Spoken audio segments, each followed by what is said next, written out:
Welcome back, America. We're here with our friend, former senior official at the National Security Council under President Trump, Richard Goldberg. He's also with the Foundation for the Defense of Democracies, senior advisor, and that is a fantastic organization that's been around a long time, helping to fight the Soviets, the Cold War, and helping to win it. Richard Goldberg, I want to ask you a question about something. You've worked in the Trump administration. You've worked in a number of positions and places. You're a red-blooded, true blue American. And you are seeing, and you've commented on, and I certainly have, this spread of anti-Semitism throughout Western Europe, throughout aspects of the United States. We have a president who's really heroic, who is fighting it every way that he can. He's got a full government effort to fight it in colleges and universities, and he's signed an expansion to the Civil Rights Act to include Jewish students and to protect them and so forth and so on. Yet there's other elements in the extreme of the Republican Party, a cabal of sort of grifters, self-identified influencers. And there's a whole party in the Democrat Party that embraces the Marxists and the Islamists. What do you make of all this? Well, Mark, you're right. I mean, this is a real cancer that's poisoning some elements of our party as well. And it has no place, certainly in American history and tradition. We are one of the most philo-Semitic countries from birth when you look at our founders, at our founding documents. And we have a president who I believe is not just the most pro-Israel, but most philo-Semitic president in the history of our country, and that should be celebrated.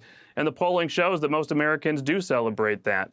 Because you know what? When there is anti-Semitism, there is anti-Americanism at its core. We know that. We know that in the United Nations. The UN doesn't just become anti-Semitic and throw its weight against Israel. It's attacking America every day, as President Trump told the world in his UN speech, whether it's funding migration to invade our border or conducting warfare against American energy. They hate America, and they hate Israel, and they hate Jews. This is true of Islamists. It's true of right-wing radicals. It's true of left-wing radicals. But the American people, I think, are smarter than all of this, and they understand that the Jewish community in America, that Israel, these are pro-American voices. These are people fighting every day to make America the greatest country in the world, to have an American-led century, with Israel being one of our closest allies. And I'm personally, as somebody who has been in 2 Trump administrations, very thankful for the President of the United States for leading and being a strong voice in support of the Jewish community and support of Israel. What do you make of the same elements that we're talking about who try to use Benjamin Netanyahu as the foil? They're using it as a foil, but they're really attacking the state of Israel, the Jewish people, and aren't they also attacking Christianity, since we're talking about the holy places of Christianity as well? And we know full well, if Israel can't defend them or Israel ceases to exist, they're all going to be destroyed too. Well, let me just say that we have one of the most incredible ambassadors to Israel from the United States, and Ambassador Huckabee, who is himself a Christian Zionist, a strong supporter of the state of Israel. And he can speak eloquently far more than I ever can about the connections of Christian faith and the Bible to the state of Israel, to the people of Israel, and the values that we share.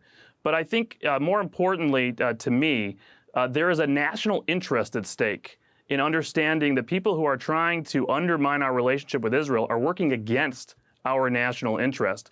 Whether it is in defense technologies, in science, in health, in agriculture, a whole range of technologies, we are just tied at the hip with Israel to make America stronger every day.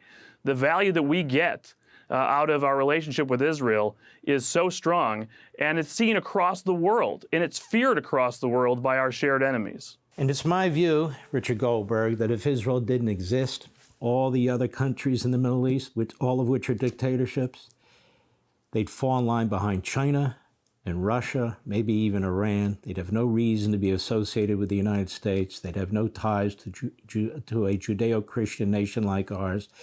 And they would just, as a matter of course, fall in line with the other totalitarian regimes. If the state of Israel wasn't there, I believe we'd be in a hell of a big problem, geopolitically, militarily, and even with energy. Hey, Sean Hannity here. Hey, click here to subscribe to Fox News YouTube page and catch our hottest interviews and most compelling analysis. You will not get it anywhere else.